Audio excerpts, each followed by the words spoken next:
As all our so-called problems are illogical and irrational, they are created by our imagination. In order for us to help a person, we need to use the imagination.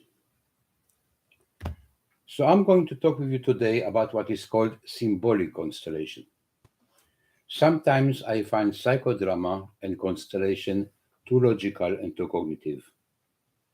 There is no element of surprise. By combining ancient traditions, working with animal spirits, an in-depth approach to psychology, we're going to create a method that is called constellation with symbols. We're going to ask the participants to choose different symbols or different animals that will symbolize something in their life, put them in different places according to where they stand and where they are in life, and assign to each spirit animal or to each symbol a quality. And by that time, we're going to have a gestalt dialogue with each one of those symbols and spirit animals. We're going to have an awareness. We're going to develop an awareness why we have chosen those symbols and animals. And the question is, have we really chosen symbols and spirit animals?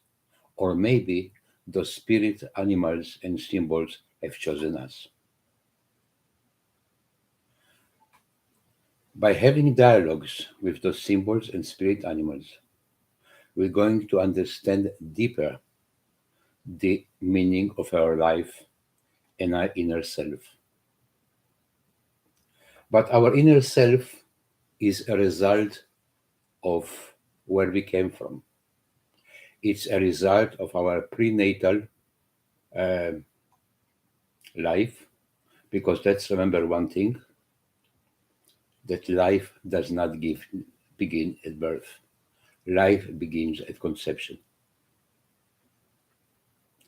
And we are already influenced, our unconscious mind is influenced from the moment of conception, when we are in the womb of our mother.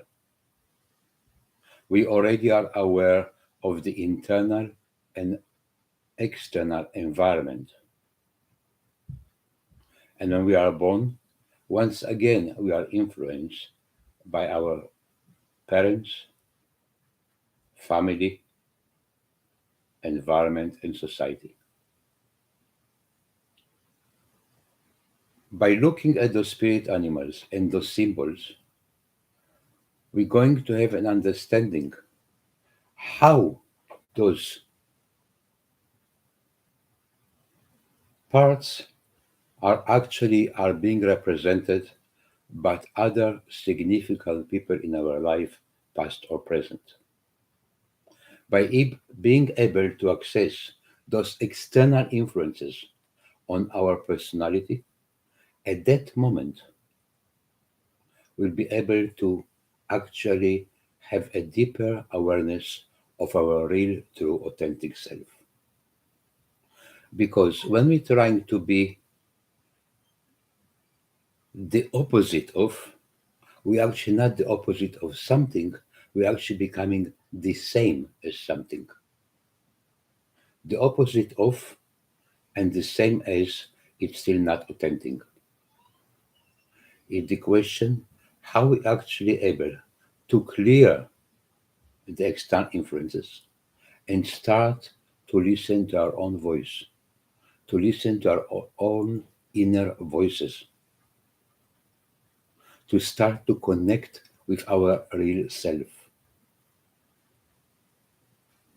One of suggestion I have to you, my friends, is start changing. There's nothing to change. Let's start accepting. We are born according to the humanistic approach, with the potential to self actualize. Sometimes there are cases when this potential is being distracted by society, family, and education. Maybe it's time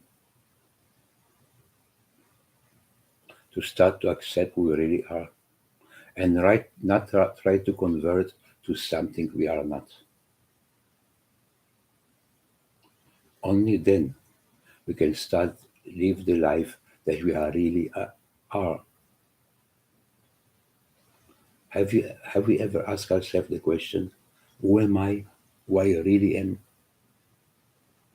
So I'm inviting you to try this new approach that is bypassing the cognitive critical mind and looking into ourselves, into our own beings, listening to our own voices, and through that start to make the real decisions in our life, decisions that are actually fed only by our inner selves.